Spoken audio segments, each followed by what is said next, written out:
He's a silent guardian, a watchful protector. John Ternus. Welcome to Primary Technology, the show about the tech news that matters. Obviously, massive news this week. Tim Cook officially stepping down as CEO and John Ternus taking over on September 1st. We're going to get into all of that, Tim Cook's legacy, what to look for in a John Ternus-led Apple, and other news like ChatGPT 2.0 images came out. Gemini-powered Siri was teased actually at Google Cloud. Threads have a live chat event feature coming out or something. And people are actually using Jason's app out in the wild, and we're going to get into that as well.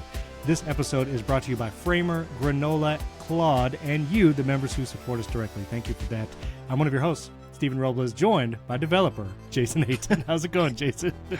Developer's doing a lot of work there, but if I say it 3 times, it's true. 3 times in a row. Is that like common law? Yeah, that's right. That's what happens. Okay. Yeah. All right. No, that's Jason's app. Well, I won't reveal. I'll let you reveal the name later. It's exciting. I'm running it right now on my Mac, and we're going to talk about it.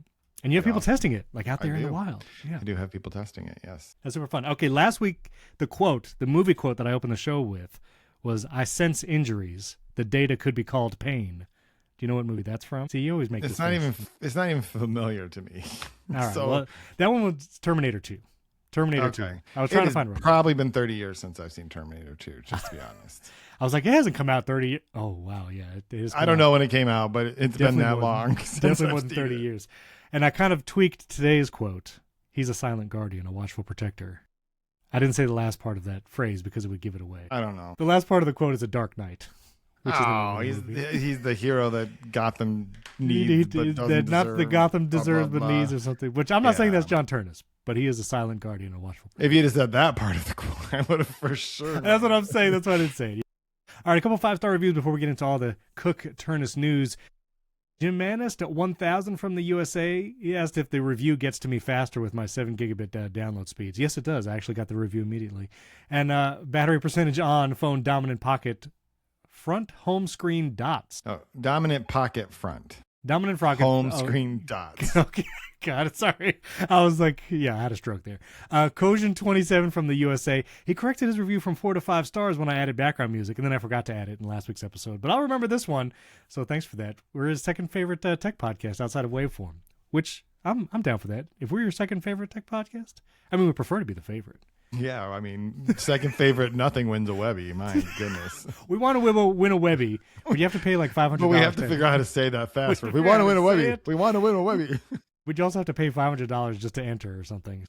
You know, when I worked at Riverside, I would always look into like the podcast awards and be like, how do I enter my podcast to be in the awards? And it's always like, well, to enter, fill out this 20-page application and pay $750. And I'm like, oh, okay, I see what you guys do. Every award, I can't say anymore because I work for a company that has an awards program, so I should just stop.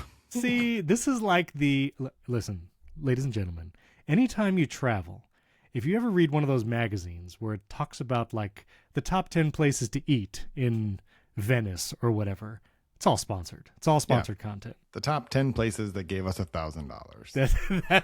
That's the thing. Like, people knock on like creators and sponsorship and disclosures, and like there's so many industries where it's all sponsorship and there's no disclosures. Travel industry being one of the most heinous. But anyway, this podcast will not pay to get an award. If we get an award, we probably won't because we're not paying to be in it. We won't get an award, but if we do, it won't be because we paid. That's right. It'll be because someone made a mistake. And then podcast 728 from the USA, I corrected that. I messaged the person on social media, but they were like, I can't see the transcript anymore because we added video on Apple Podcast. Yes, it's a total Apple thing. I actually did an entire video on the best podcast apps and talked about all these distinctions. I'll link that video in the show notes. But he still gave us 5 stars, and I appreciate that.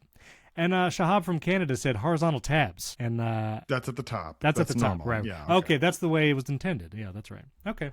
And also Apple TV. Sorry, I was just poking on there. Yeah, it's fine. I also use horizontal tabs across the top in one profile. I just use the vertical tabs in a different one. All right, and last couple things. I launched another podcast last week. I kind of soft launched it, and I just told people. But I wanted to start another thing. I don't know why. I got a good domain, and I was like, that wasn't. The domain was the first thing I bought. I mean, that is a good domain. It is a good domain. Top5.tech is the domain, which I thought was good. But no, I wanted a reason to write a regular newsletter And then I was like, I should make this like an audio podcast too. And then I was like, well, I should just do a video series. And so it's all the things. You can either watch this, listen to this, or read it. And yeah, every Friday I'm just going to share 5 things: something to read, watch, listen to, download, and something deep about tech. I already know what I'm going to be talking about tomorrow. But yeah, if you want to hear me again, it's a 5-minute show. Like, it's just... If you want to hear me again. If you want to hear me again. No, but I'm trying to pick the 5 interesting things, not just like new things. Like tomorrow I'm going to be talking about something like an older podcast episode, but not something that you might have heard of. So anyway, if you want to sign up for that newsletter or get it as a podcast or watch it as a video, it'll be everywhere. And then also Will Kennard, we talked about, hey, there might be a industry for people who check vibe coding apps. And yeah, apparently it's an industry already. Will Kennard sent me a link. He has a blog, which we'll link in the show notes, where he talked about vibe coding and how to optimize your vibe coded projects and what to watch for. And yeah, it was a great article, but also apparently this is an industry that is literally being created in real time. And that's pretty wild. So yeah, because there are a lot of people who work at companies that are just going to start using Claude Code, and they're going to not have a job. And this is actually a great thing for them to do. So yeah, that's happening. So that was great. We'll link that in the show notes as well. Well, I don't know if there was really any news this week. Just kidding. I wanted to be sarcastic at least once. So it is official. Tim Cook stepping down as CEO as of September 1st. John Ternus to become CEO. Tim Cook will move to the chairman of the board of directors of Apple. Ani Saruji will be elevated to a position of, it was chief hardware officer. Yeah. That's right, chief hardware officer. And every hot take has been said. And so what do you call a hot take that's well thought out? It's deep. It's not hot, but it's not cold. It's I don't know, a dish best served hot take. A marinated take. Thank you. This is... I don't know. It's been sitting on the counter for a couple days in its juices. That's right. But I feel like, everybody recorded emergency podcasts. We did not. And, a lot of people, I think, have been thinking about this for a long time. And we've talked about Apple CEO and Tim Cook. What is a product CEO? But the last few days, I've been thinking about it a lot. And I don't know. I want to talk about it several different ways. I want to talk about Tim Cook and a little bit of his legacy and how it's kind of being seen and shaped now that he is officially stepping down as CEO. I did a video about John Ternus and kind of his history at Apple, which the video is doing pretty well, which is nice, but I learned some things about John Ternus I did not know before, and I'm excited. I'm optimistic about him being CEO, and so I'll link my video in the show notes, and Jason has a couple articles we're going to get to as well. And then Gurman, can I just say Bloomberg? Bloomberg. I was paying for Bloomberg some amount, but apparently it wasn't enough because I couldn't read some of it. I couldn't read some of Gurman's articles from this week. Or like, give us more money, please. You ran out of credits. Bloomberg was literally like, hey, give us more money. And I was like, for real? Like, do we really have to do this? But Gurman has been writing a ton, and he actually posted a photo. So after the announcement, there was an internal Apple town hall, and Gurman literally posted a photo that someone took inside the town hall of Tim Cook and John Ternus on stage addressing the Apple staff. And I was like, bro, I feel like some AI or detective, whatever, can like, what angle was this photo taken at what zoom level? And they could find out like what person inside Apple is sending Gurman photos of their town hall. This felt like, I don't know, another level in like the leak culture. I don't know.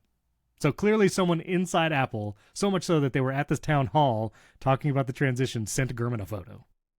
That seems crazy. It does kind of seem crazy. You're right. Yeah. I don't know. Before we get into it, I have a question. Please, yeah. Where were you when you found out? And how did you find out? I think, was it you texted my me? text message? Okay, I was just curious. Yeah, you texted me. It was Monday at 4:45 p.m., and you texted me the Apple Newsroom article with the word holy. And nothing else. And I was literally in the middle of something. I forget what it was. And I was like, okay, this is huge. I need to finish what I'm doing because the next 2 days are just this. Like whatever it is this. And I also thought, like, I want to make a video about this. I don't want to do a hot take video. I'm not going to try and make a 5-minute video right now. And so I finished what I was doing. I looked at your text. I was like, okay, it's happening. And this is not a drill. No, this is not a drill. And I thought, let me make a short/reel/TikTok of just saying the thing. So I did that. And then I spent Monday evening doing some research. We're going to talk about that later. And made the video just about John Ternus and went from there. But it was you. Did you get the notification from the Apple newsroom? So no, I've never been more angry in my life. No, that's not true. But I was driving and my editor texted me, and I was driving an hour to a soccer game, which I love going to our kids' soccer games, but our daughter had a high school soccer game. And I didn't even have my backpack with me because I'm going to a soccer game. Like I don't take my computer with me to soccer games, especially like that. So I'm driving. I got the text message. I texted you at 4:45. I had just gotten the text message. I was like just starting my trip. For a fleeting second, I was like, do I just go back home? And I'm like, no, I'm going to the soccer game. Yeah. So I ended up writing the article on my phone when I got there, like in the 30 minutes of the warm-up. This is like the Nilay Patel story. I listened to the Verge cast when I live one because it had just wrapped up, and so I didn't listen to it live. I listened to the replay like shortly after that, with the YouTube stream, and wrote the first article, which was about Tim Cook keeping his most important job. And then later that night, I got home and I wrote. But I did text my wife. I'm like, listen, hon, Tim Cook just retired, or he just announced he's retiring. When I get home from this game, I'm going to be locked down. Do you remember where you were when you learned that Steve Jobs had passed? I don't exactly remember where I was, but I do remember it. And I viscerally remember the person who posted the Apple logo with Steve Jobs profile, and I remember their homepage. I don't remember where I was, but I will always remember where I was when I found out Tim Cook was retiring, because I know people think this is crazy, but like, honestly, a change in CEO at a company like Apple, who has only had 8 of them, will have 8 with Ternus, and only 3 that anybody knows about. Correct. That point is important. And it is basically the biggest business news and very big tech news at every level of the stack. And I'm driving in a car. That is the perfect storm of situations. I think I got a tweet to you or a text to you, and I posted it on Threads, and then I had to keep driving. I still remember where I was when I heard about Steve Jobs passing. And at the highest level, Tim Cook was named, I think it was either interim CEO or full CEO before he passed. He was named CEO in August, and he passed in October. And Steve passed in October. But it was clear that when Tim Cook was appointed CEO, it was because of Steve Jobs' health. And there was a bunch of news, in the years leading up to him passing about his, waffling out. And if you read the Apple 50 Years David Pogue book, he talks about like internally and those close to Steve, like they knew a lot was going on and they did not reveal a lot of it to the public in the years leading up to his death. He'd been sick for 7 years. He'd been sick for a long time. Yeah. And so I think and feel like this transition just at the highest level feels so different because that transition was obviously clouded by this CEO Steve Jobs did not leave on his own accord. Steve Jobs had to leave because he was literally about to die. And that just the first part of Tim Cook's legacy that I think is the most positive and we should all take note is like he took over from that, not from a CEO voluntarily stepping down and handing the reins to him. While Jobs did hand him the reins, it was out of necessity. And while Steve Jobs obviously chose the right guy because he has grown Apple tremendously, and however you feel about Tim Cook's in like the services revenue and the little things, like he did his job. And one of the things in a lot of leadership situations in businesses, when there's a beloved leader or CEO, and they have been loved and the CEO for a long time, which Steve Jobs was before he died, and he released all the iconic products like the iPod, the iPhone, the iPad, to take over as the leadership role from that is typically untenable. And a lot of times in business situations, like it just doesn't work. Like whoever's CEO after that will be short-lived. and will be seen as a failure, and then there'll be another CEO that might last a little longer. The fact that Tim Cook was able to take over and has been CEO for 15 years is pretty astonishing. Like, whether he filled the shoes, I don't know if that's the right analogy, but he did his job, which was to take over as CEO of Apple, make it successful, grow it, and then hand it off to the next person to innovate for the next 15 years. He did that. Yeah. Tim Cook is easily, I don't think you can make the argument, maybe Satya Nadella, but Tim Cook is easily the most successful CEO of all time. Like, now, he did, but some of that success is owed to Steve Jobs. 100%. Because the most successful product in history is the iPhone, and Tim Cook reaped most of the benefit of that, right? Apple became the most valuable company in the world shortly after Tim Cook took over as CEO, and it has mostly been the most valuable company in the world during his entire time. There have been like right now, it's like third. It was the first company to 1 trillion. It was the first company to 3 trillion. Like, it is, I can remember thinking, like, that is unconscionable to think that we're done. Time is over, because once you've reached a trillion, like, it was unfathomable that companies would reach a $4 trillion market cap. Right. And there's like 3 of them now maybe 4. Right. I don't even know where Google is right now.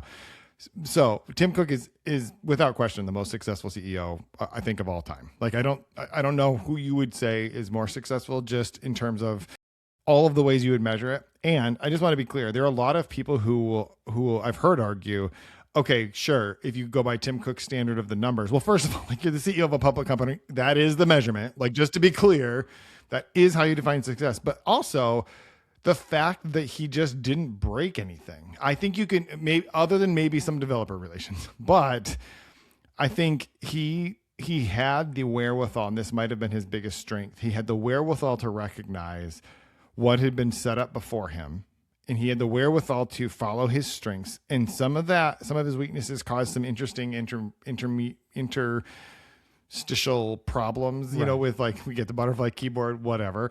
But I think if you had replaced Steve Jobs with a product guy, Apple would be basically not a thing we think about much. I think, well, they still had the iPhone. I think they would not have been as successful, and may have not have, like, let me say this. So the timing was interesting, because this has long been rumored. Gurman has been talking about it for like the last year. I think the Financial Times, or the Information, they predicted it would happen earlier. And, you know, we even thought maybe after Dub they'll make the announcement or whatever. And so it does feel like maybe a little sooner than a lot of people expected. During the town hall, and these are remarks that were reported to Gurman, I'm going to put the 9 to 5 Mac article in the show notes so you can actually read it. He said that Tim Cook knew it was the right time to step down because 3 things had to be true. Apple's product roadmap needed to be incredible. Okay, we don't know what that is, but I guess it's incredible. Vision Pro 3. Right? Apple's financials needed to be doing great. Check. And Ternus had to be ready for the role. Again, Tim Cook would know that most of all. And so it seems like those 3, plus being 65 years old, retirement age, like, he made the decision, like, it was time to go. And obviously this has been extremely calculated probably over the last 5 to 10 years, like, this transition. Go ahead. Well, I was going to say, and Ben Thompson makes a good point that was not a part of that, but I think is worth mentioning, which is that Apple is at a point where it has to make decisions today that will affect the business in 10 or 12 years. So Tim Cook should not be the person making those decisions. Once you reach a point in your tenure where the critical strategic decisions that have to be made are clearly going to play out after you're gone, you shouldn't be the person making those decisions. And so when it comes to things like AI, when it comes to whether Apple's going to decide to invest in building foundation models, or if it's just going to be the device where everybody runs AI, like all of those things, that is a critical piece of this that I think is worth mentioning, that Tim Cook probably recognized that Apple is heading into a direction where he will not be able to see it through. And so he probably has some firsthand experience. Steve Jobs set things in motion that obviously Steve Jobs wasn't able to see through. And Tim Cook had the firsthand experience of being the person who had to simply figure out, what did he mean by this? Like, I guess we're doing this thing. So one thing, so about Tim Cook's legacy, when Steve Jobs was CEO of Apple in, you know, the years of the iPhone and the iPod. He was the nucleus of Apple, and it felt like Apple was synonymous with Steve Jobs. Like it was almost one in the same, like the Venn diagram. You just thought of them together, and you saw that in every keynote. I mean, Steve Jobs was the one on stage for 80 to 90% of every keynote, demoing the products, talking about the products. Steve Jobs was Apple. And I feel like I hope they get back to in-person events as a side note, maybe with John Ternus now in the CEO seat. And while there were big names that you were familiar with in the Steve Jobs era, like you saw Johnny Ive in the videos where he was in the White Room, and you saw Scott Forstall on stage talking about software, Bob Mansfield talking about hardware, and obviously Phil Schiller was there. They all felt peripheral.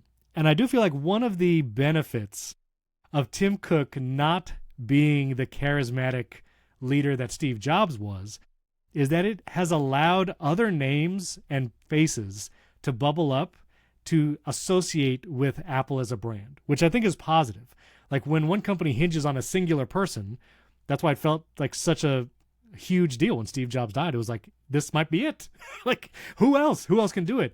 But over the last 15 years, since Tim Cook is not the guy to be the one on stage demoing every product and doing it, now we know, like, oh, Craig Federighi. Like, I was not as familiar with Craig Federighi before Tim Cook. He was there doing stuff, but now he's like a character, a face of Apple. Same with Greg Joswiak. Like, people post about him on social media and take pictures with him. And we have Johnny Cerrugi as like, you know, I knew Bob Mansfield's name, but I wouldn't even be able to tell you what he did or whatever. But like, we now see this like team of people, and every keynote that's been pre-recorded, like you see all these faces and names associated with the products.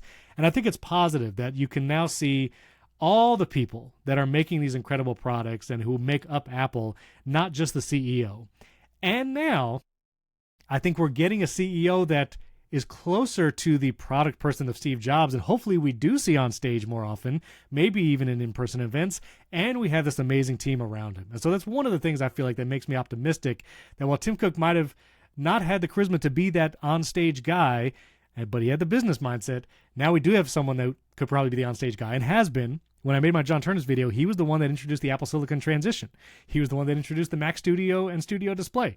He was the last person to introduce the Mac Pro. Like, John Ternus has been the guy in all these keynotes talking about stuff.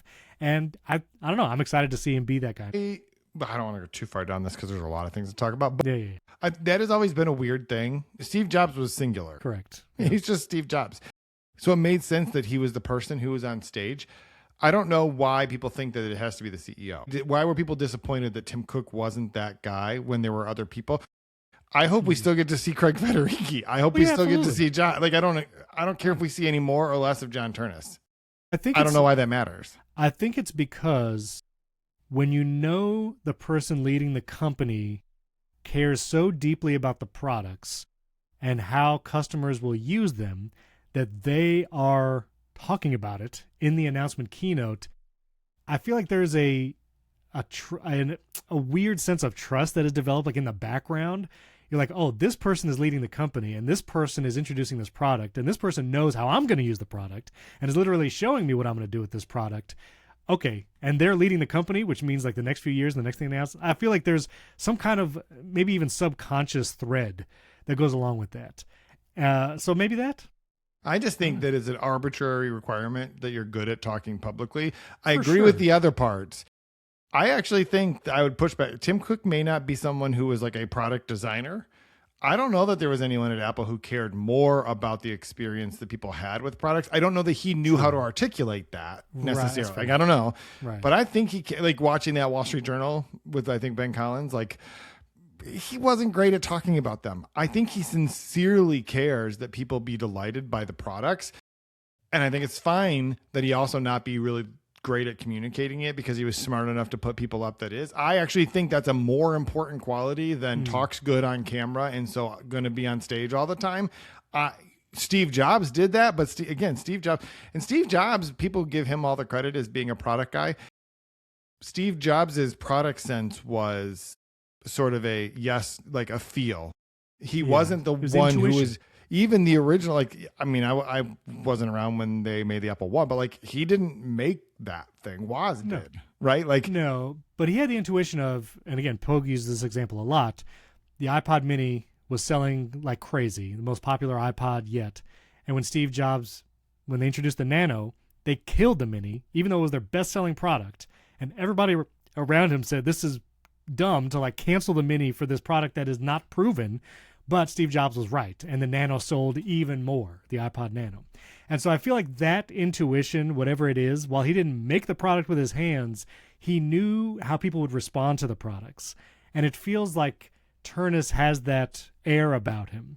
And obviously, Tim Cook trusted the people around him, and he did put good people around him to make good products. I mean, that's why Ternus is here. Like Ternus was responsible, and that's one of the things I said in my video. Ternus was responsible for like the entire iPad lineup, all the way up to like the new one and the entire AirPods lineup, and in recent years, the iPhone. Like he has been leading those teams. But back to Tim Cook, I want to go to your article, because if you read anything, the newsroom article with the announcement is fine. It's interesting. The community letter from Tim, which we were talking about him articulating about products, and like I feel like this letter from Tim is one of the best things, the best communications he's ever given. And it's a shame that it's on his way out, because it feels like the most transparent, and I believe it. I feel like it's earnest. And in this letter, he talks about how every morning he reads emails from Apple users around the world, and he feels that. He feels the connection to them, and the importance of what they are doing and how it affects people. And you said it more eloquently. And so I'll put your article in the show notes. This is the Inc.com. I'll put the Apple Newsroom article. You talk about the farewell letter, but you have a line in this article I just want to point out, because I think it's really good, and I think it does relate to leadership of all kinds. He says, Jason Aiton says, quote, "You have to admit that whatever system you built to protect your time could also be filtering out the exact signal you need.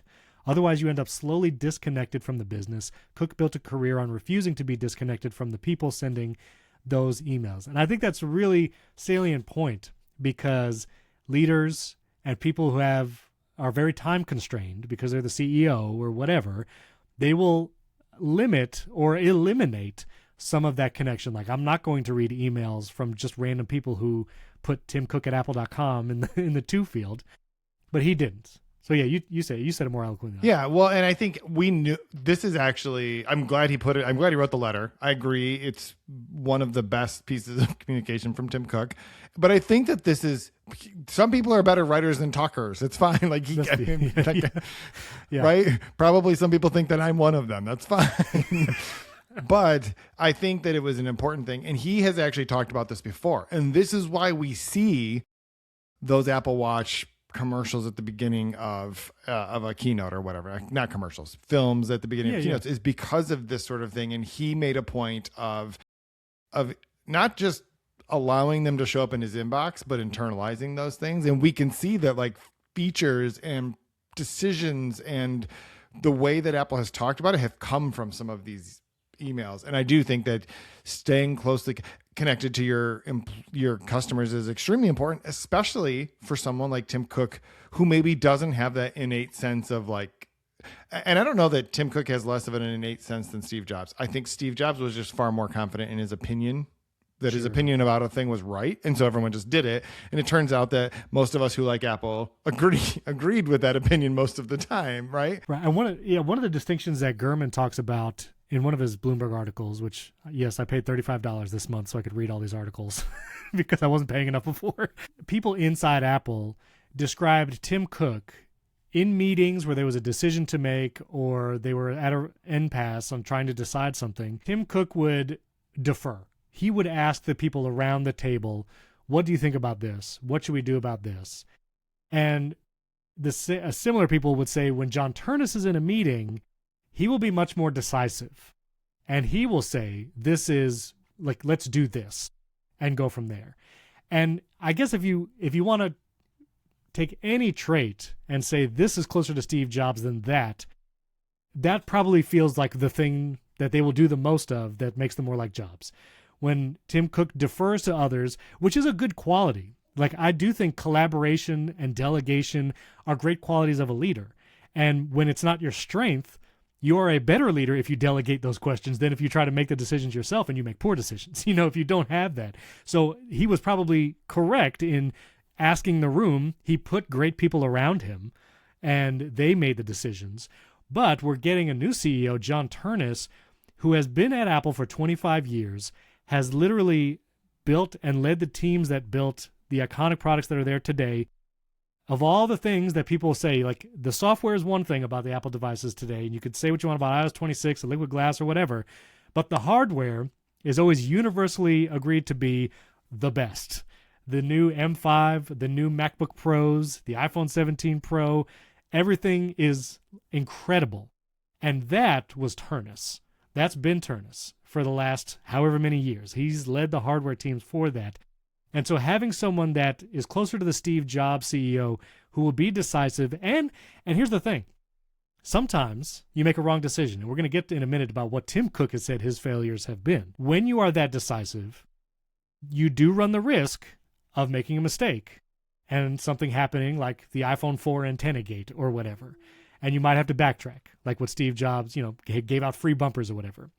But I do think that kind of decisiveness and forward motion lends itself to more innovation than not.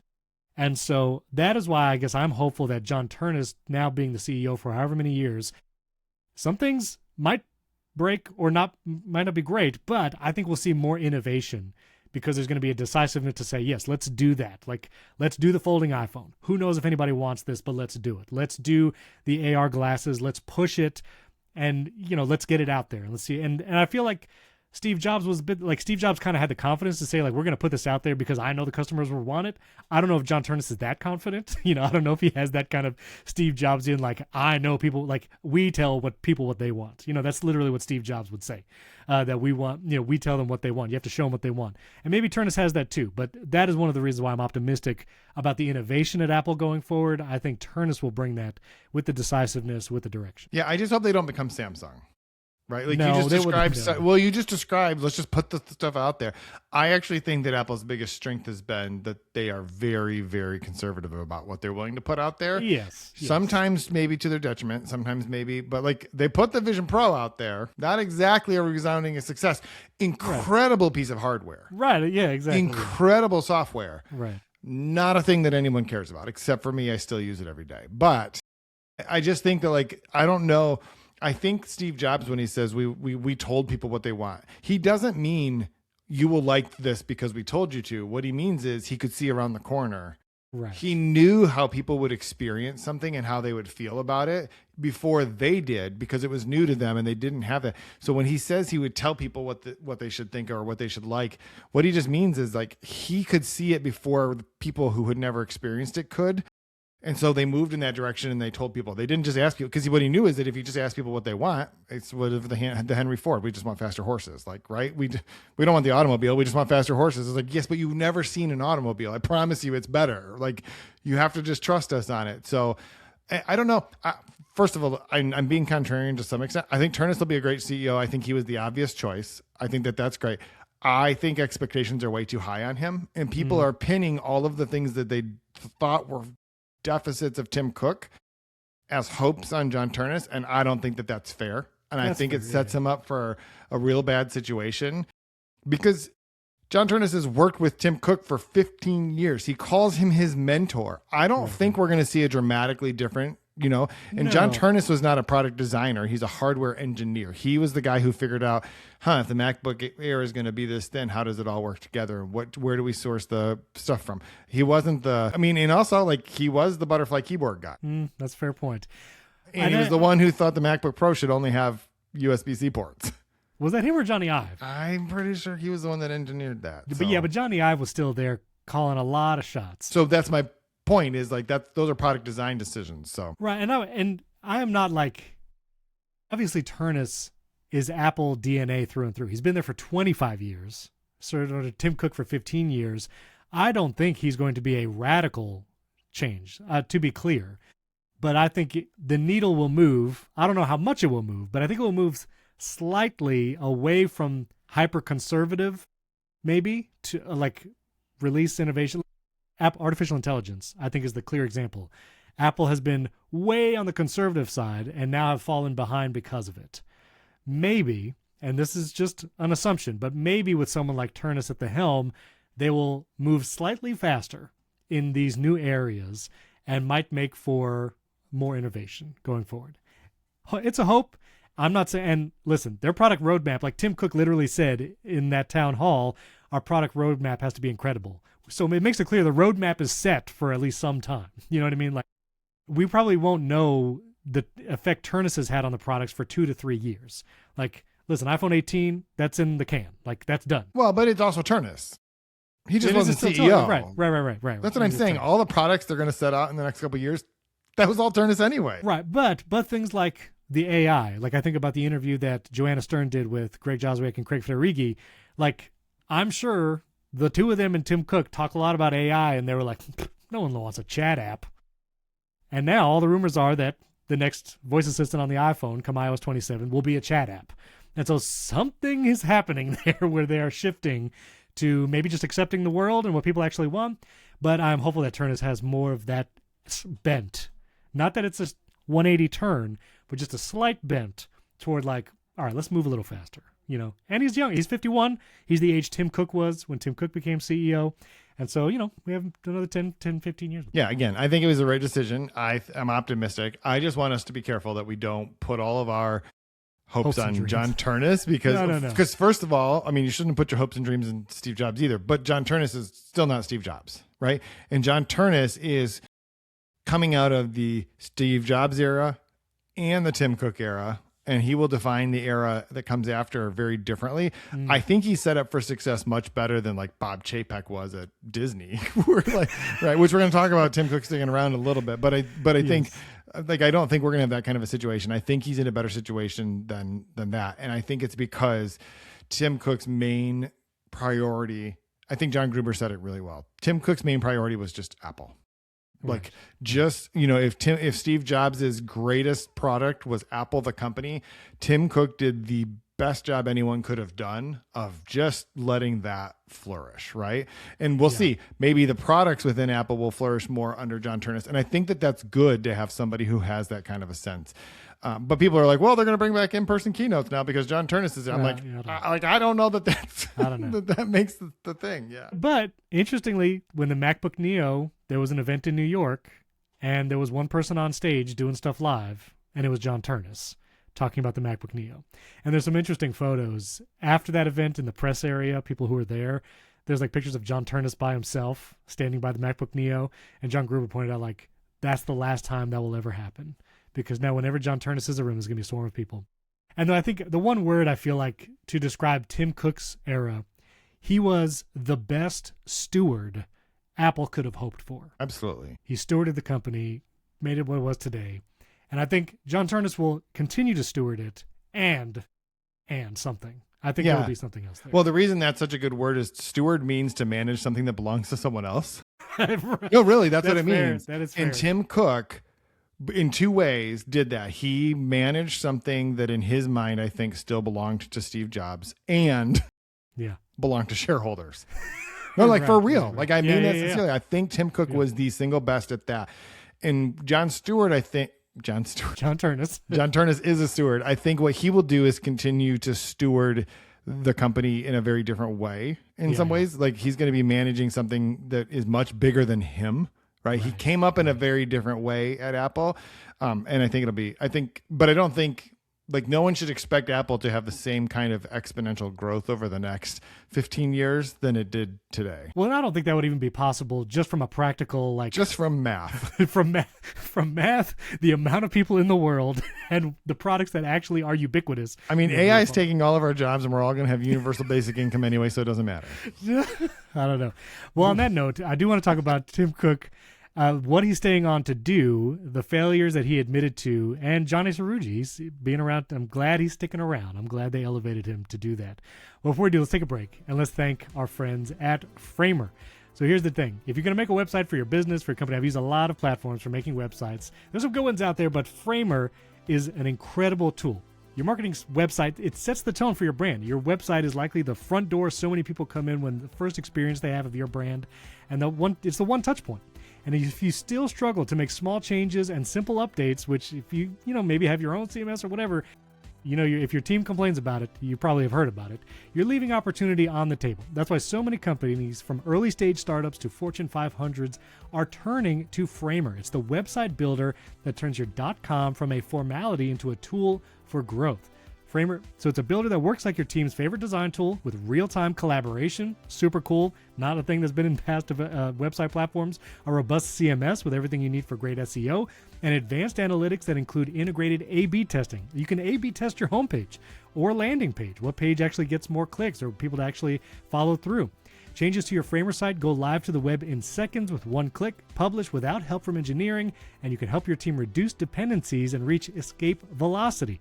And Framer is an enterprise solution with premium hosting, enterprise-grade security, and 99.99% uptime SLAs that gives the world's leading brands like Perplexity, Miro, and Mixpanel the confidence they need to build their websites in Framer. So learn how you can get more out of your .com from a Framer specialist, or get started building for free today at framer.com/primary for 30% off a Framer Pro annual plan.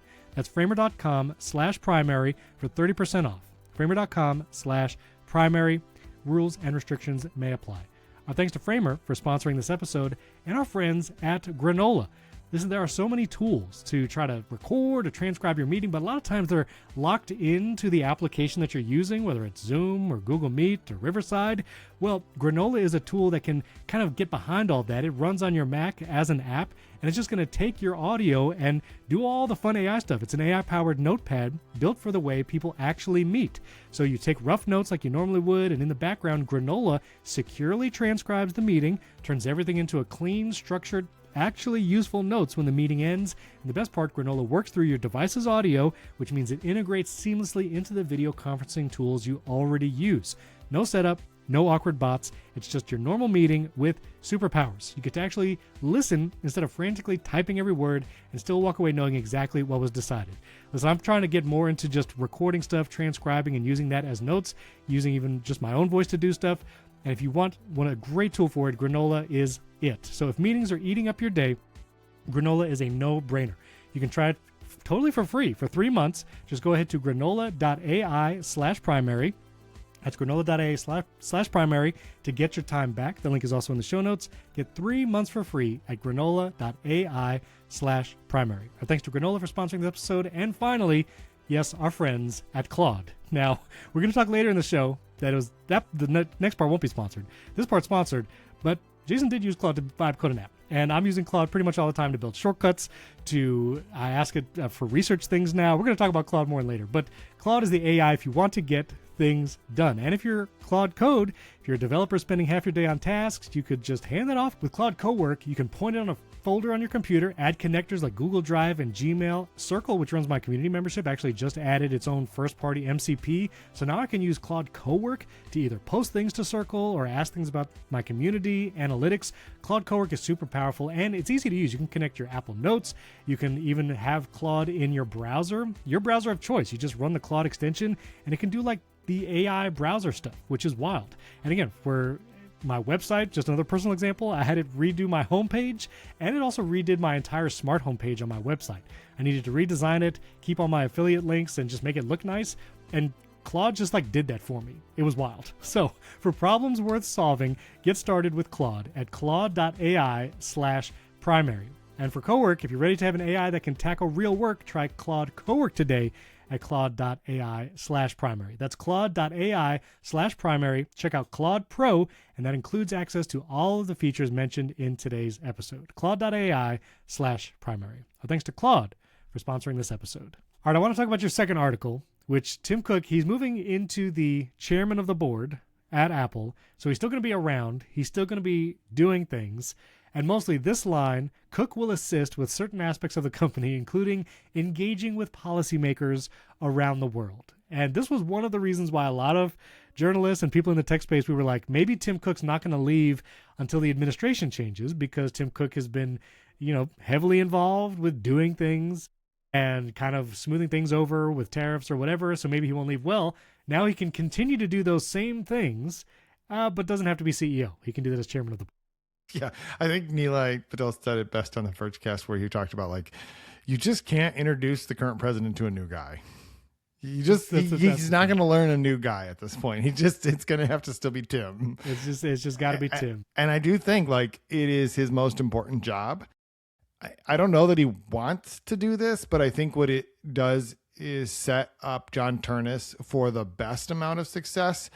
I imagine that Tim Cook is going to show up at board meetings and then go talk to policy people. And I don't think you'll see him a ton in Cupertino for a while to give John Ternus as much runway as he can and as much opportunity to put his own impression on it.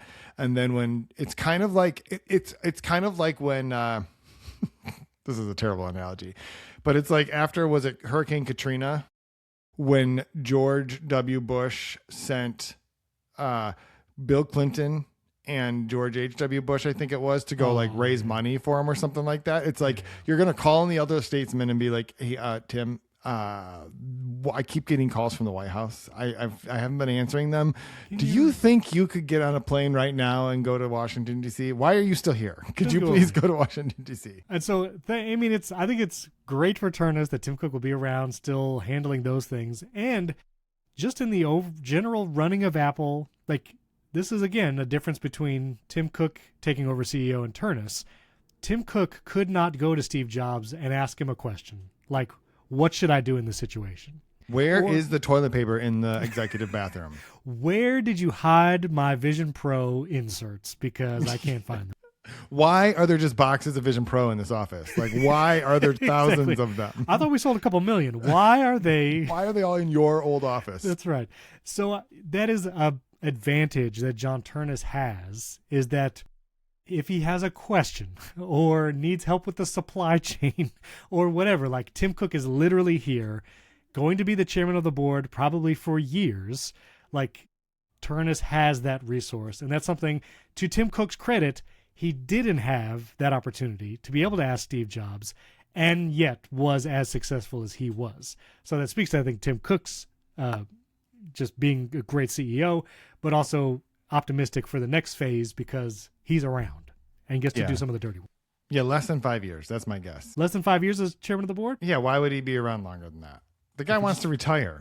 If he wants to be, I don't know. I guess it's up to him, right? I bet it's less than 5 years. I don't think that this is a permanent decision of like, we should just do this for a long time. Right. I think eventually he'll go spend money or get involved in philanthropy or something. I don't know. True. But I just don't think you can mark it down 5 years from now. Okay. My guess is that it'll be, maybe he'll be in Nike commercials. He loves Nike. Maybe. You know what I mean? Maybe him and Jeff Williams are going to go start like an athletic, wear clothing brand. Isn't Tim Cook on the board of directors at Nike too? I don't know, but I think Jeff Williams is on the board of director of somewhere, right? Did he just join a board? Maybe. Yeah, he served on the board since like 2005. Disney. Anyway. Disney. Jeff Williams just joined the board of Disney. That's right. See, these guys are going to be around. They're going to be around. But also, so the last thing about Tim Cook, and then we'll cover Saruji and some other lightning round news. In the town hall that Tim Cook did at Apple, and I'm going to show this article because I paid $35 just so I could read it. So if you want to join our membership program, join the primarytech.fm/join. Is that right? Okay. Just click bonus episodes and ad free, and you can support the show right there. That'd be great. So Tim Cook, this is in the town hall. He talked about some of the failures during his tenure. One, not a failure, but he fondly remembers the Apple Watch as probably like his high point. He did get, that was a main product he got to introduce. The Apple Watch in 2014, which was the introduction, and then it went for sale in 2015. But Tim Cook was on stage. He got to do that announcement. He sees that as a huge win. But then also he remembers the Apple Maps launch and missteps like AirPower, the wireless charging mat, which never came to be, and also the decade-long self-driving car project, which also never came to be.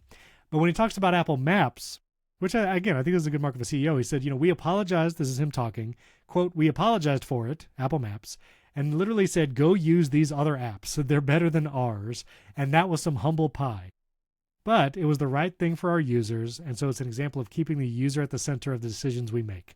I think that goes to your point. Like Tim Cook, he reads those emails every morning. He did care about users and heard, how they were using it and what they should do. But now he says, Cook said, quote, "Now we've got the best map app on the planet. We learned about persistence and did exactly the right thing, having made the mistake. So now we're adding ads." No, he didn't say the last part, but I do think it's a little ironic. He's like, we have the best map app on the planet, and we're going to monetize it. Yep, we have accumulated a large enough base of users now that we can get eyeballs into money. That's right. We're going to show him ads. But no, that was him talking about, and I still kind of wanted to see AirPower.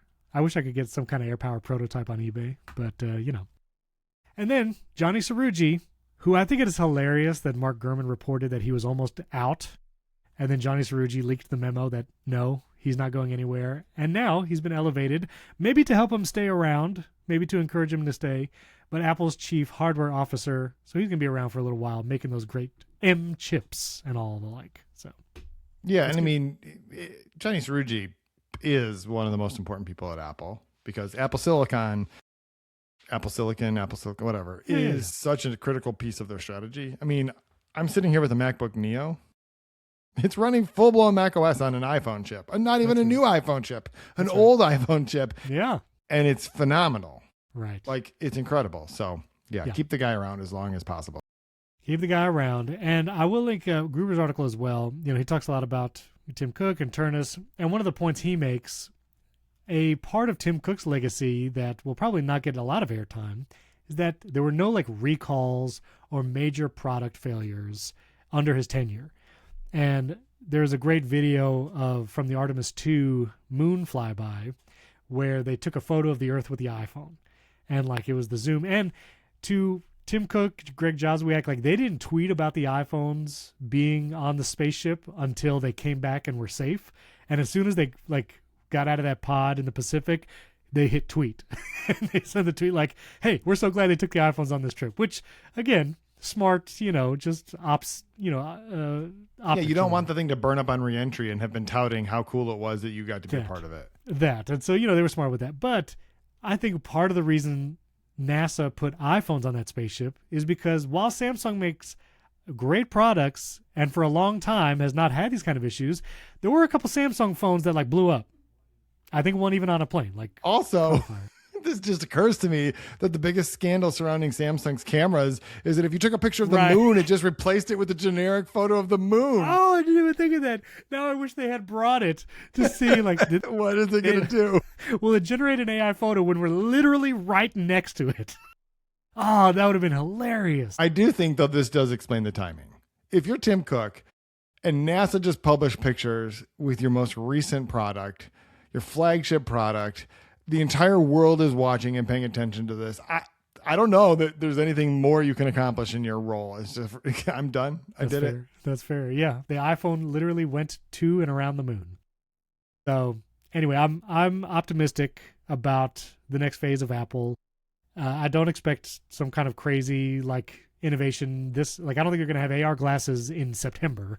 I don't think we're going to see that. But I'm bullish on Apple moving a little quicker, maybe in areas like AI, and to, do some new stuff. Let's innovate on some new product categories. And I'm excited to see what Ternus does. So that's it. Yeah, I will say the keyboards. He did have those were recalled multiple times. With butterfly keyboard? Well, yeah, they fixed it, and then it's oops, and then they fixed it, and it's oops, and then they just had they had the whole keyboard replacement program for years. I don't have any inside information on this, but I'm going to just blame Johnny Ive and say Johnny Ive required something, and so Ternus had to make it happen. But I'm just saying, you said there was no recalls and I think the keyboard is a pretty big exception to that. It's a fairly important piece of. I mean, as someone who uses keyboard all day long, it's pretty important. That's fair. But it didn't blow up. You know what I mean? No one had a keyboard blow up. Touché. No keyboards caught on fire. All right. Let's do a lightning round of stuff, and then we got to talk about your app. I do want to mention ChatGPT and OpenAI announced GPT Images 2.0. And say what you will about image generation. I'm not all of that. But every once in a while, I do put a thumbnail through an AI system to see how it can adjust the image. And so I did a test with 2.0, and I will say it is markedly improved. And so this was a Shortcuts thumbnail that I never used this thumbnail, to be clear.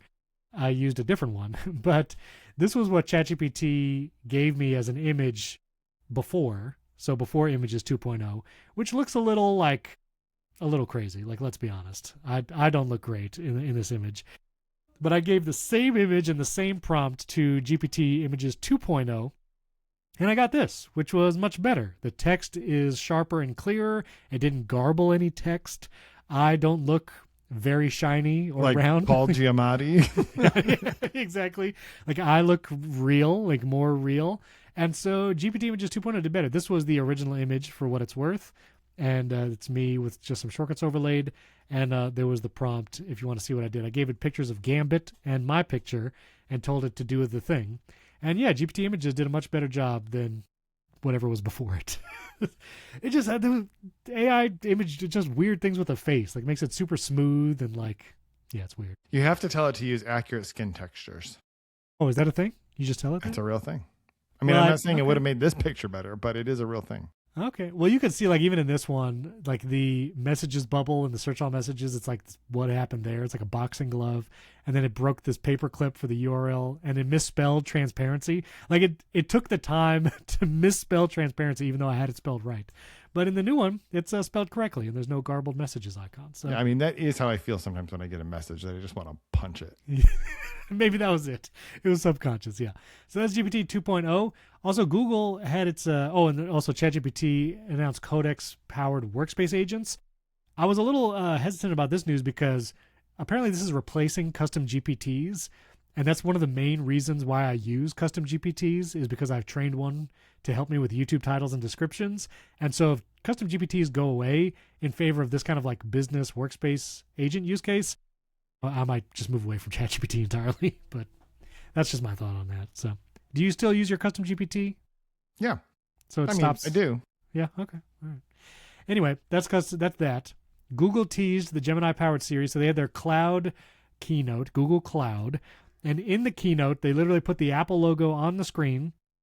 It says, and they said, quote, "We're collaborating with Apple as their preferred cloud provider to develop the next generation of Apple foundation models based on Gemini technology." And they said that later this year, we should see the Gemini-powered Apple Intelligence features. So it seems like iOS 27, we're going to see this stuff. Hopefully. Yeah, that is interesting that Apple allowed them to announce. I mean, that's an announcement, right? That's an announcement. There's two pieces of that announcement. One, develop the next generation of Apple foundation models based on Gemini technology, which is different than just we're going to just slap Gemini into Siri, right? I don't exactly know what it means, but that is a distinction that is more than I think what we have assumed was going to happen. They are developing foundation models based on Gemini. Now, maybe that just means they're going to like white label Gemini and they're going to call it whatever. The other one is Apple doesn't typically allow other companies to pre-announce that they're going to release a thing this year. Now, I think we all assumed that was going to be the case, but Apple has not said specifically, I don't think, that they were coming to Siri this year. I think they just said it's coming. I think in the deal like that Apple let Google tweet about earlier this year, I think they said later this year. Maybe you're right. That may be true. And I think you're right because everyone assumed that meant like 26.3.1 was going to have Gemini in it. And I was like, it's not going to come before WWDC. I remember we had that conversation on this podcast. Yes, yeah, that we did. So, yeah, anyway, Google said it again. So later this year really feels like iOS 27. We'll see that.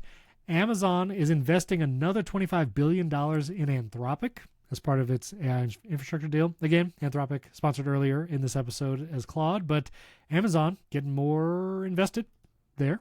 Listen, Jeff Bezos. Yeah. I have an app now. If you want, if you want 25, I'll give you a discount. I don't even need 25 billion. Well, look at that. Okay. Well, yeah. Just saying. Just saying. Also, SpaceX is apparently landed a deal to acquire Cursor, which is something that developers and people use. It's a kind of competitor to Claude Code and OpenAI Codex for developing apps. And so they've struck a deal. They might not go through or sign the deal until SpaceX hits IPO, which apparently this deal might delay that. So they're going to wait on it, maybe hit IPO first, and then finally acquire. Yeah. I don't know. This is weird. It's weird. Because, I mean, Cursor is literally just like a fork of VS Code, which is an open source piece of software you can use for free. Why didn't they just... Like, fork it themselves. I don't understand why you would pay that much money for this, other than it has a user base. You're just paying for a user base of people who are using. Like, I don't feel like there's a lot of stickiness there. Yeah, it's probably just to say it is part of SpaceX, which SpaceX is now like the parent company, right? XAI and X are underneath it. Correct. And SpaceX is like the thing. So, okay, yeah, there's that. And then finally, before we get to Jason's app, Threads is adding a live chats feature to the app. Listen, I did think Clubhouse when I first saw this announcement, but what happens is like certain creators, this is not going to be open to everyone, but certain creators and influential names can basically start what looks like a group message, like a group chat in Threads, and a certain number of people can join and participate in this group chat by sending images or text, can react to messages with emoji, and then after a certain point, it would cut it off so you can't actually interact, but you could just watch it. Listen, Meta is clearly good at engagement and getting people to engage with their platforms. And frankly, I think this might be a great feature. Not great as in like, I want to use this feature, but great as in like getting people engaged in live events on their platform. Because that is one thing where even during like live events like the Oscars, which nobody watches, but like the Super Bowl or whatever, like those kind of events, there's still a bifurcation of like where people go to post about it. And I still find a lot of people default to X, especially people like news anchors or sports people and athletes. Like there's still that, and there's not as much activity during those live events like the Super Bowl on Threads. It has grown for sure, but I think this is a play where Threads wants to be the place where when there's a big cultural moment happening, like the NBA championships or the World Series or World Cup is coming up. And so probably all those things is trying to become that live event platform. And I think it probably has a good chance to do it if this is any good. I don't know. You want to start a live chat, Jason? I really don't. And I think that the way you explained it, this is not your fault. But it made no sense. And I was thinking what you were about to say after that is Meta is very good at making product decisions that just make no sense. Like I don't actually understand what's happening. If you look at this image, which I'll put as the chapter art, and you'll see in every app except Apple Podcasts, or if you support the show, join.primarytech.fm. But if you're watching on the video, you see like this middle screenshot where, oh my word, what just happened? TechCrunch just freaked out because I hit Command Plus. This center screenshot, I feel like, shows what this thing is going to be. Yeah, so people are just going to be able to watch you have a group chat on Threads, which is already a thing you can do on Threads. But it's going to be hosted by someone. So if they get someone like, I don't know, Stephen Curry or Shaq, like if they get Steph Curry and Shaq can just post together on Threads already. But if Threads gives them a bunch of money, well, that's the thing. That's the thing. Then they can do that. Or like some music artist doing this during the Grammys. Maybe that's something. So I don't know. We'll see.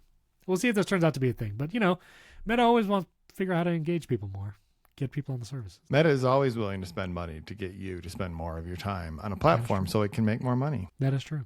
All right, I'm going to talk about how I got scammed in the bonus episode, which I did literally get scammed and literally paid somebody money I wasn't supposed to. And it has nothing to do with my app. I just want to be clear. No, it has nothing to do with Jason's app. But I'm literally running Jason's app right now. I've been using it for a couple of days. I'm going to share it. This is a live picture of Jason's app. Jason, tell me about the app. How's this experience gone? You're actually testing this. People have downloaded this. I don't actually love your layout, but that's okay. Why not? What do I need to do? I would make the notes a little bit narrower so that you could see more of your note. Oh, I'm sorry, the note. Yeah, the list. There you go. That's a little bit better. So, okay. Yeah, I mean, listen, I explained this before, and I actually wrote an article this morning that talked about how every note app I've ever used is like missing the most important thing, which is notes apps are basically been designed to capture all the information, but they don't come with context, right? Which is for me a really important thing. If you take notes in as many meetings as I do, having the context of syncing it with your calendar is super useful. I don't want to have to have my calendar open over here and my notes app over here and my to-do app over here and whatever. I want to be able to take notes. And so I spend a lot of time using a lot of notes apps, and a lot of them are very good. A lot of them are beautifully designed. I use Ulysses as a writing app. That doesn't change. Like that's where I'm going to write stuff. But what I wanted is like, okay, when I sit down in a meeting, sit down on a call. I want to just like click my calendar, make a new note from this. Now I've got all that context, and then I can write all the note, whatever I want. And then I could just, now Steven has not unlocked the pro features, which he should have a code to do that. But you can just click the little summarize button, and it'll give you an summary, an Apple Intelligence. I finally found the one thing Apple Intelligence is good at. And it is to summarize your notes and then give you all the action items from that note. So it'll go through and it'll look and be like, oh, it looks like you agreed to follow up on this. And it looks like this person agreed to do this. And it'll show them to you. And then you can just send them to things or reminders or OmniFocus or Todoist. Like literally just with one click, it'll just do that for you. And it's so that sort of like that flow through from your calendar to your meeting notes to the action steps. And it's so cool. Like you just give it access to your calendars. And so all my events are here on the right. You can customize what calendars are viewed, which I was about to send it as a feature request, but I was like, let me make sure I could just do this in the settings. And I could, which was ideal. Turn them on or off. Yep. So I turned off all the calendars. You can right click an event and create a new note linked to that event, or link that event to whatever note is open live, like in your viewer. Now I just saying all the Apple Intelligence and summarized features. I think this is really cool. I already had a couple feature requests, but you've been like, there's a test flight that exists. You have some people on it. And what is it, like some of the feedback, if you can share, like good feedback, questions? I will. One thing I was going to say that I missed the other feature. This is the one that's the hardest right now is you can actually then just chat with your notes. And it's all on device. So for example, I can ask it, when is my next recording? Well, because I can see my calendar and my notes, it's like, oh, you're recording tomorrow morning, primary tech at this time. Or I can say, so I was producing a podcast on Tuesday and I had made some notes of feedback I needed to give the person who was hosting it, but we didn't have a conversation afterwards. So I could literally just say, what did I need to talk to so-and-so about? And it's like, here's the note. Here are the 3 things you said you needed to talk to them about. And it just surfaces that information for you. So that's really useful as well. So your question, what has been the feedback? Well, it took me a while to figure out iCloud sync. So it will sync across your devices now. That was super broken at first. It was very complicated. I was able to figure it out. It also, the other feature requests were like importing all of your to-dos, and that's not going to happen because I'm not going to like, this is not a very good to-do app. This is a very good app to help you figure out action items from your notes and then put them in your to-do app. Now, it does actually have a to-do section. Like if you have to-dos, if you've either created them as like a checklist item or had the Apple Intelligence summary create them for you, it will show them all in a window you can open. Like that's fine. You can look at those. And the reason that's useful is you could right click on them and create a new note from that to-do. And it'll actually create a new note, link back to the original note where you created that to do, and it goes both ways. So like if you pull up the original note, it's like, oh yeah, you made a note about this to do over here. So that's really useful, but it is not meant for like managing your task list. It's not going to be great at that. So no, I'm not going to let it import all your reminders because I just feel like it's not very good at that. That's not what it's for. But you've also sent me a screenshot. I won't show the screenshot, but of an iPhone app. There is an iPhone app that exists.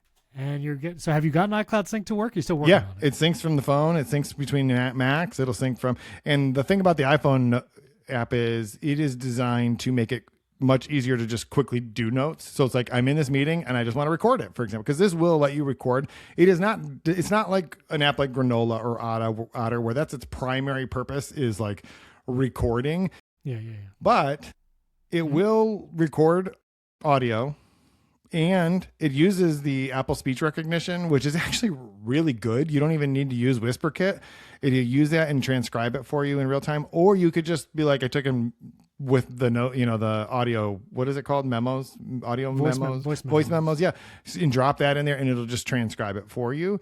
But on the phone, like what I imagine is you're more likely to just be like, set this thing down, let it record, then it'll just drop right into a note on your Mac. And it still has the calendar sync. It still has the same features.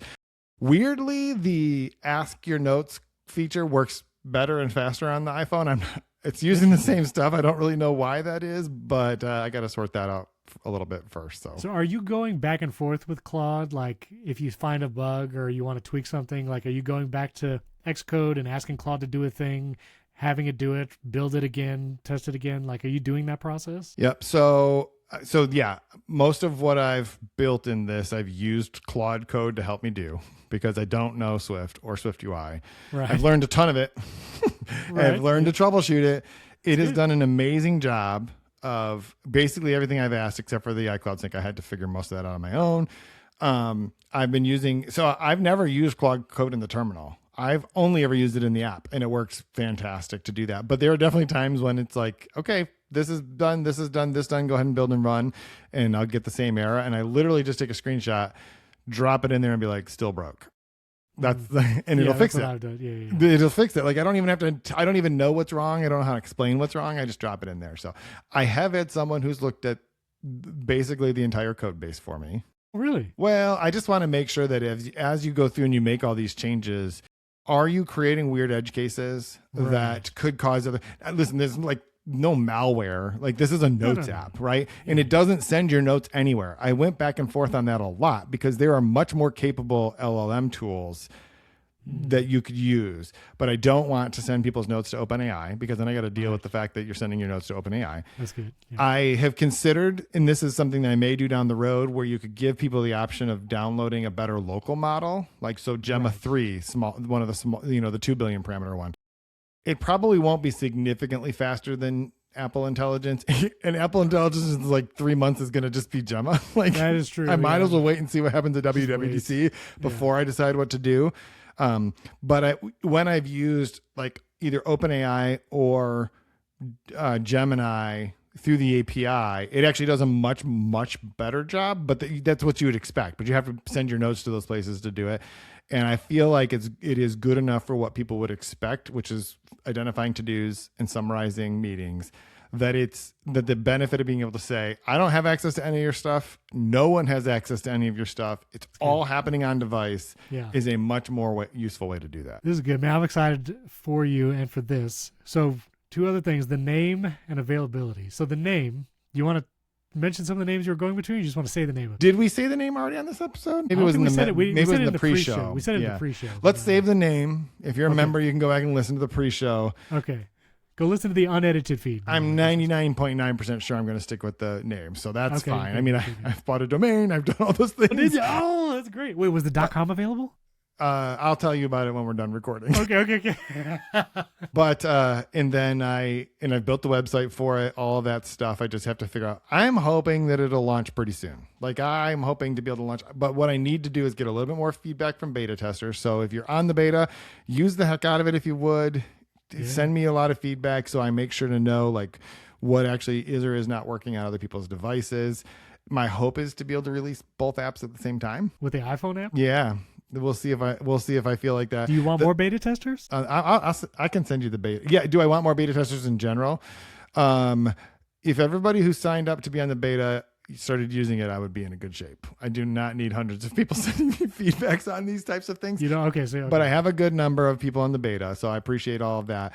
But I may need to have the iPhone app beta tested as well, so we'll see about that. But I'm probably going to just use the same group of people because it's just easier to not have to onboard people who haven't used it. Yeah. I had to create a welcome flow so that people would know what to do, because it's going to ask you. It has to get. One of the nice things is that it doesn't. You don't have to log into your calendars. I don't want to mess with any of that. So it just uses, if you're logged into an account on your Mac, it'll just share that information with EventKit, I think it's called, where it'll just let you say, do you want to give access to your calendars? And it'll just show your calendar, right? You don't have to give me any credentials, any of that kind of stuff. The other thing it'll do, it'll ask you for permission to let it get information from other apps. The only reason it asks you that is you can just import your notes. Like you can export all your notes from the Notes app or Bear or Craft or whatever, and then you can just import all those so that you it's not super useful to have to I have all my new notes here. All my old notes are over there. You can just have them all in one place. And then you can do all the same features, get summaries, get to-dos, get ask the app what you want to know. So and availability, I'm hoping soon. I'm really excited for you. This is cool. And so because you already got the test flight through Apple, I assume actually submitting it to the App Store would be you can do that. You're so the test flight, you have to upload the app to App Store Connect, right, in order to do a test flight. Yeah, you just don't have it. submitted for distribution at this point. It does have to go through App Store review in order to go through a test flight, but it is a less rigorous App Store review, I believe. They're just, I don't know if they're just like making sure it's not malware or making sure that it doesn't significantly copy some kind of feature or something like that. Like, I don't know. To do the biggest barrier for me at this point was, okay, I have to think through like app screenshots, marketing language, all of that stuff to get it ready. And that's a thing I'm working on pretty hard right now so that I can get it available. And I think the other piece is like, I need people to have confidence. To be clear, I only made this app because I needed an app. And then I was like, this is super better than I thought it was going to be. Yeah. And a lot of people were like, could I try your app? And I was like, sure. And it's like, well, can I make it available? Well, the standard between I just needed a thing and make it available for other people, there's a huge gap between there. Right. And Claude Code was absolutely able to get me to make the app I wanted to use. Yeah. There's a little more work I needed to do for make this available to other people. And so depending on how long it takes to get through that, then I'll release it. Man, I'm excited. This is going to be super fun. So we'll both have an app in the App Store. Me, my coffee finder. That's right. And but yours will actually be useful. And I think it's cool. I'm using it. I asked you for a bare notes import. Oh, also, could you build an MCP connector for Claude Cowork? So Claude could just do stuff to inside the app? I don't even know. Maybe ask Claude about that. MCP connector. Because one of the things I asked Jason, so I exported all my bare notes. I imported them into the app. I almost said the name, but I imported them into the app. I love the name, by the way. I mean, by the way, I'm pretty sure that when you showed a screen, no. No. When you showed no. Okay. Well, when I clicked the pro thing, oh, it did say it's fine. It's not a secret. It's fine. Okay, I'm just reserving the right that there is a small possibility I may choose to go with something else.